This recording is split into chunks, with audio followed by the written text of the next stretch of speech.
This project has really taken it out of me. Was it that drove me to the drink? Possibly. I was like you once. Happy? Full of enthusiasm? Sure.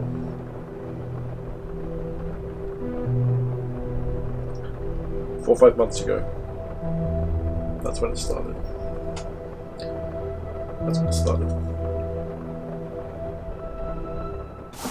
Hello, welcome back. It's good to be back.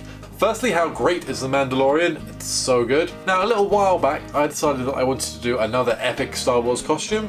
I wanted it to be raising the bar on my costume standards, and I decided that it was going to be a Mandalorian. And not the Mandalorian, but my Mandalorian. And my Mandalorian is Jango Fett. The prequel nostalgia for me is very strong, and I just love the overall look of Jango Fett, and that is the costume I decided I was going to build. Now, of course, you've seen the video title, you know what we're going to build here. We're going to be building Jango Fett's iconic WESTAR-34 blasters, so let's go!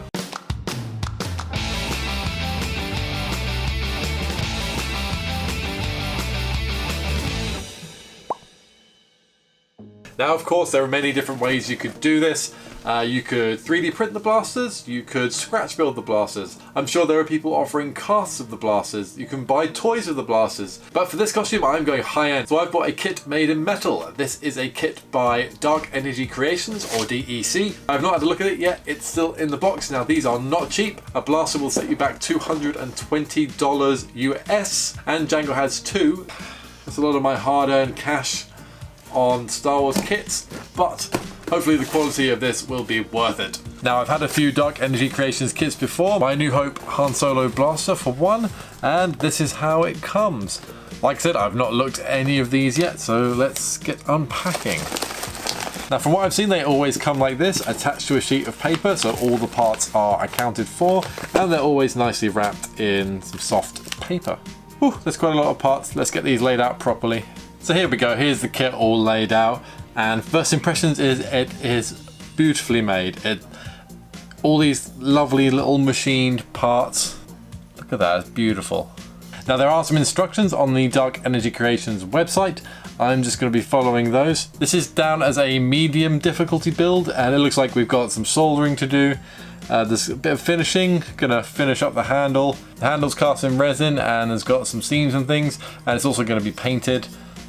So we've got to do things like that. And this really is a beautiful kit. It's just a piece of the back that I've just put together, and it looks quite inconspicuous, but when you push the middle, this bit actually turns and it locks again. Again, not something that would be required, but a lovely extra in this kit. That's the back piece all assembled. I'll just show you up close some of the parts. I mean, this is the flash hider at the end. There's going to be LEDs sitting in there, which we've got to wire in, but it has got this lovely little brass end. I just wanted to show you the fit because it really is beautiful. Just look at that, beautiful, beautifully machined. It's so pretty, so pretty. I've also been working on the handle. This is a lovely cast plastic piece. It's going to have to be painted up to look silver. There was a few casting bubbles up in here and up here. I'm not sure I'm done with that bit yet, but I think I'm going to give it a base coat in a fine primer just to see what we're dealing with.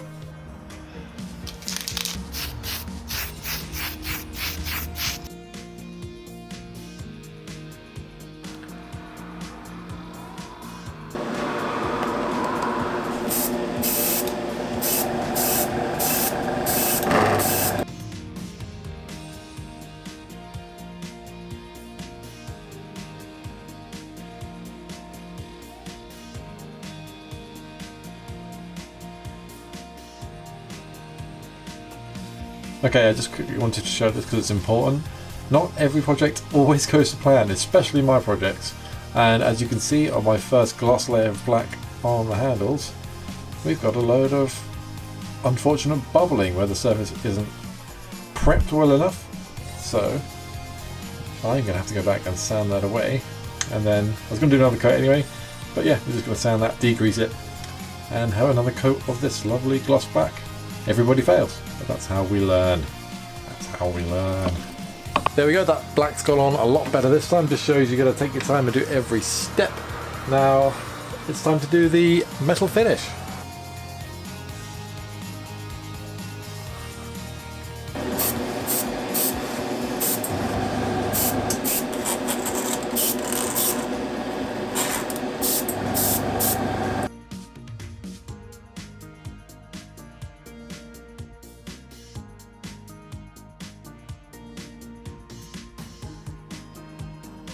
So that metal coat's gone on very nicely. It's been given a day to dry, and now it's time to go in with the clear coat. For that, I'm also going to be using Alclad's Aqua Gloss. This is supposed to be the best sealer for those metal lacquers to keep the shine. So I'm going to give it a go.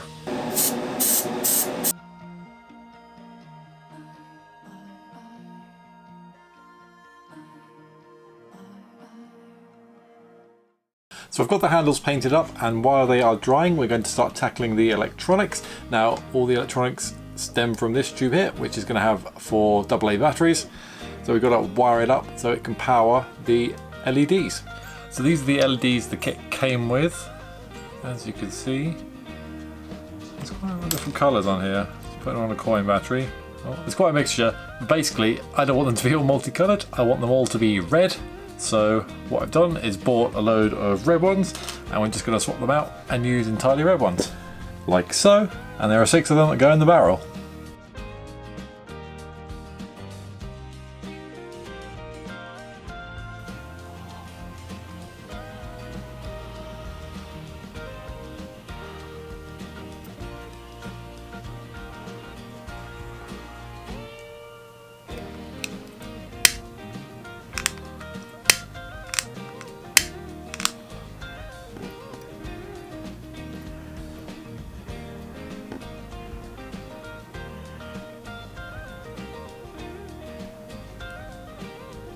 So here's how the handles turned out after painting, and they just look really beautiful.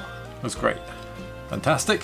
There's also a pole piece here. This is the counterweight for the bottom. This was raw cast pewter, and I've just sanded it down and then just been to the polishing mop and polished it up. The polishing mop adds so much value and just gives it a great shine. One eternity later. Yes! So the trigger system for this has actually been causing me a massive headache for weeks. Yes, literally weeks. I've spent whole weekends trying to get it to work. I've spent evenings just sitting here trying to make it work. Now finally, I've actually got it to work. You pull the trigger, it depresses the little tactile switch in there, which will fire off the LEDs. I'm so happy. Guys, I can't tell you how, this is one of those things that it's like literally been depressing my life for weeks. But now I've got it working, and hopefully that should all work when I put it together. What I ended up doing for this particular build, actually went through on this one, but drilled out a little channel behind the trigger, and a little tactile switch sits in there, so when the trigger is pulled back, hits the switch. I know it seems like a really simple solution, but it's actually taken me many iterations to arrive at that solution. But now we can move forward. Now unfortunately, as I've been handling this, my paint job actually has come off, which shows it wasn't actually sealed properly or applied properly. Look, it's just come straight off. So I need to go in and redo these. Then we should be able to get to finishing the assembly. So I've got my handles finished, they look really good and shiny, and it's now time to move on to the final assembly. This will be just bolting everything together and soldering up all the final connections.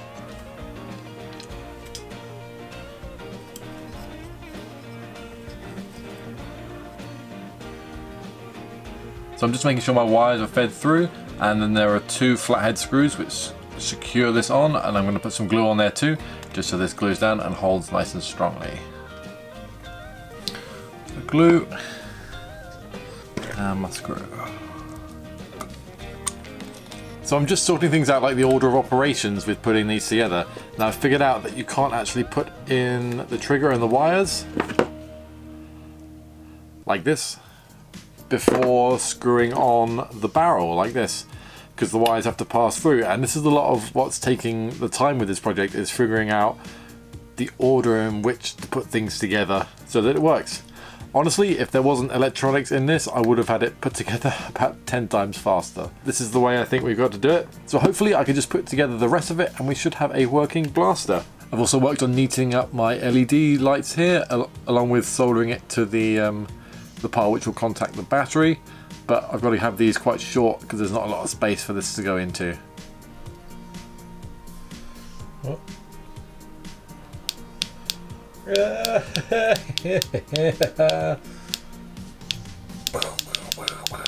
So here's what the blaster looks like before the final assembly. Now I've had major problems with this again, and it's actually taken me weeks to figure this out. So before, as you saw, I replaced all my LEDs with red LEDs. They were nice and new. And then I was just following the instructions and having 4 AAA batteries in here doing this, and I would set it all up and then my LEDs wouldn't work. Something was going wrong and then they'd all be broken. It just wouldn't work. And what I eventually figured out, after about 4 times of soldering them together and putting them in, is that I bought 3-volt LEDs instead of the 6-volt LEDs that came with the kit. So when I was putting 6 volts, which was 4 AAA batteries across it, it was blowing all the LEDs. So because these are 3-volt, we only need 2 AAA batteries. So what I did was went ahead and cut down this clear tube that was supplied with the kit, so it fits the 2 AAAs snugly. I then 3D printed this little end cap in 2 pieces. So there is a piece of copper which runs through and is a contact terminal in there for the battery. There's 2 little notches cut out in here, so this snugly fits in here. And to change the batteries, all I have to do is just pull them out, tip them out, put in new ones. So the flash hider gets all glued up and glued onto here, so this whole section comes out when it's all together. We've got the switch running from here, where the trigger will be, and the wires go all the way up to the end. And that's my access point for the batteries. Again, just massive headaches with problem solving with this, but it all works, and it's time to put it all together. And then we are done.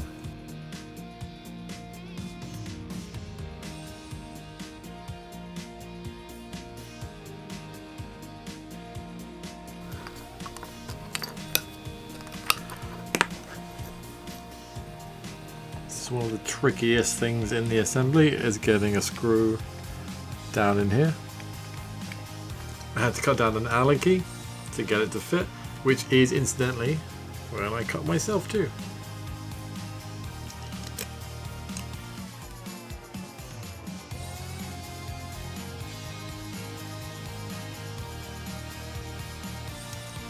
It's much easier once the threads have caught, but you have to do it up about 1/8 of a turn at a time, which is very annoying. Gonna be here for a while.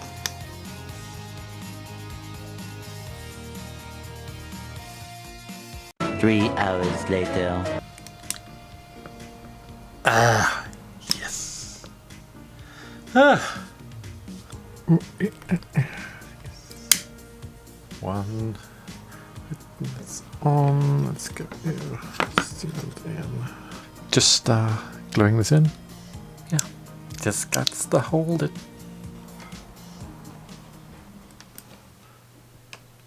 Yeah, it works. Quick. The last screw. My weird shortened wrench.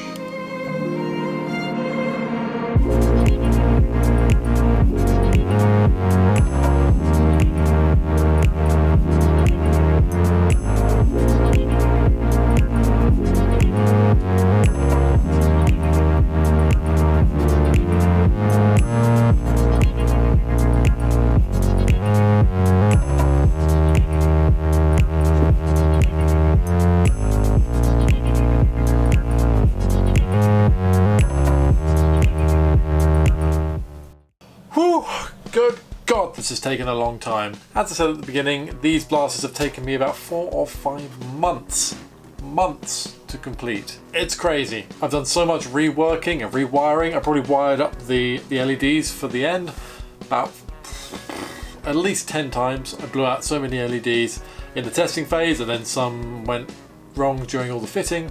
But I'm so glad to have them done. They look absolutely beautiful. They both have LEDs in the ends that work when I pull the triggers, so I can actually fire the guns. So cool. So glad they work. Look at that trigger pulling. There's not much movement in the triggers, but enough to, as you can see, fire them, and we get that lovely glow. This is such a wonderful kit. I'm so happy to have picked these up, and they're going to make a brilliant start to my Jango Fett costume. Not the easiest of builds. If you do manage to get your hands on a kit, prepare. If you put this together in a weekend, I commend you, because as I said, on and off, but mostly 4 or 5 months for me. But I'm really looking forward to cracking on with the rest of Jango Fett. I've got this guy behind me, he needs doing, and we've got some other bits as well, all coming in, ready to build this costume.